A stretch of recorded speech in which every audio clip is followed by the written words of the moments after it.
Bonjour, professeur Alain Fischer, et merci de recevoir à nouveau la filière des maladies auto-immunes auto-inflammatoires rares. Donc, vous êtes le président du conseil d'orientation de la stratégie vaccinale. Et donc, quelques questions généralistes et puis quelques questions plus spécifiques pour les enfants avec immunosuppression. Alors, on est à peu près à un peu plus de 80% d'ados qui ont été vaccinés, moins de 5% des 5-11 ans à l'heure actuelle.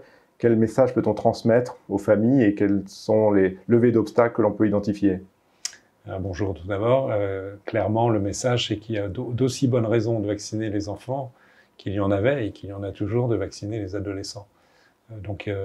Bon, c'est le tout début de la vaccination des enfants, donc il est normal que le pourcentage d'enfants vaccinés soit encore faible, mais quand même, on observe que cette vaccination démarre un peu lentement. Donc je pense qu'il faut que chacun se convainque. Donc chacun, c'est à la fois les médecins généralistes, les pédiatres et les familles, bien évidemment, se convaincre de l'intérêt de cette vaccination. Elle est à la fois, je dirais, elle est pertinente, efficace, c'est sûr. Pertinente parce qu'on est en plein boom viral et pour les semaines qui viennent, on aura encore beaucoup de cas d'infection. Donc ça vaut la peine d'essayer d'éviter cela.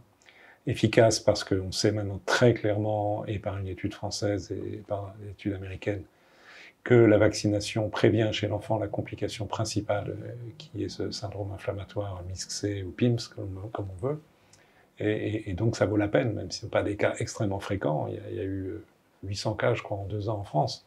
Donc ça vaut la peine d'éviter à un enfant un risque d'une hospitalisation, parfois en soins intensifs, des traitements anti-inflammatoires lourds.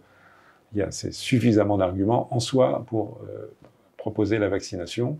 On peut plus ajouter au passage que ça peut aussi contribuer à éviter la fermeture de quelques classes, ce qui est quand même pas mal non plus, même si ça prend un petit peu de temps avant que l'efficacité soit en place.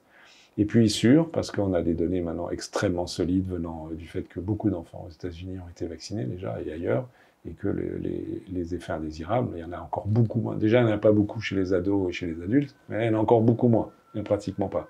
Donc sur les 3 arguments, pertinence, efficacité, sécurité, on peut indiquer clairement aux vaccinateurs et aux parents des vaccinés futurs que ça vaut la peine de recevoir ce vaccin. Vous avez mentionné les écoles, les fermetures de classes. Le protocole sanitaire actuellement est parfois difficile à lire et jugé complexe par les familles, ce qu'on demande aux enfants et à leurs parents. Est-ce que vous pensez qu'une meilleure couverture vaccinale permettrait d'alléger ces mesures à l'école? Idéalement, oui, mais il faut être raisonnable. Malheureusement, il y a une échelle de temps. C'est-à-dire qu'avant qu'il y ait suffisamment d'enfants qui soient complètement vaccinés, ça veut dire qu'il y a 3 semaines d'écart entre les 2 doses. Aujourd'hui, on a moins de 200 000 enfants vaccinés en France, sur plus de 5 millions à vacciner. Donc il faudrait qu'il y en ait 2-3 millions au moins de vaccinés complètement. Donc ça ne sera pas le cas avant 1 mois ou 6 semaines, au moins. Donc à un moment où en fait l'épidémie sera plutôt en train de diminuer. Ce qui ne veut pas dire, encore une fois, qu'il ne faut pas se vacciner, il faut le faire. Mais donc on ne peut pas compter sur la vaccination à court terme, disons au mois de janvier, au moment au pic, au moment le plus complexe, le plus compliqué par le nombre de cas et donc le taux d'incidence pour résoudre les difficultés scolaires. Malheureusement, c'est ainsi.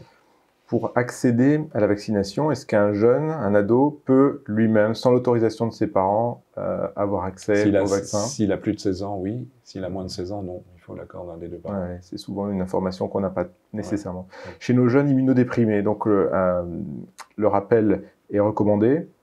Est-ce qu'il faudra prévoir une nouvelle injection ensuite, un délai de 3 à 4 mois après? Il y a immunodépression. La situation des enfants immunodéprimés est quand même moins sérieuse que celle des adultes. Si on compare, par exemple, la situation des enfants qui ont une transplantation d'organes, ils sont beaucoup moins à risque, et tant mieux, que les adultes de transplanter d'organes.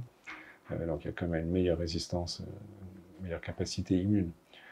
Donc il faut évaluer au cas par cas, mais je pense que pour la plupart des enfants immunodéprimés, donc soit pour les transplantations, pour les chimiothérapies ou les traitements immunosuppresseurs, je pense qu'il n'y a pas de raison de se précipiter pour aller vers d'autres rappels, contrairement à la situation de l'adulte.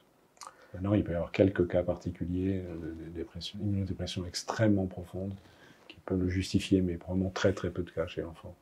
Pour ces justement quelques cas d'immunosuppression très profonde, on avait la possibilité d'utiliser le Ronapreve en prophylaxie ou éventuellement juste après exposition.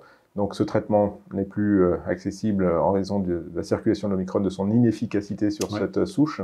Est-ce qu'on a des éléments à proposer dans ce cas particulier, des enfants fortement immunodéprimés? Il y a une autre préparation d'anticorps qui conserve une certaine efficacité, même si elle est réduite, mais elle persiste, et donc ça vaut la peine d'utiliser le cocktail d'anticorps qui s'appelle Evusheld, qui en plus a l'avantage d'avoir des anticorps à très longue durée de vie, donc qui évite des injections répétées. C'est une injection intramusculaire théoriquement tous les 6 mois, peut-être un peu plus que tous les 6 mois, mais enfin à grande distance, qui est plutôt pas mal. Et bien sûr que ces anticorps sont accessibles pour les enfants très profondément immunodéprimés qui ne répondent pas du tout à la vaccination. Bon. Et qu'est-ce qu'on sait sur variant Omicron et enfants ou immunodéprimés enfants?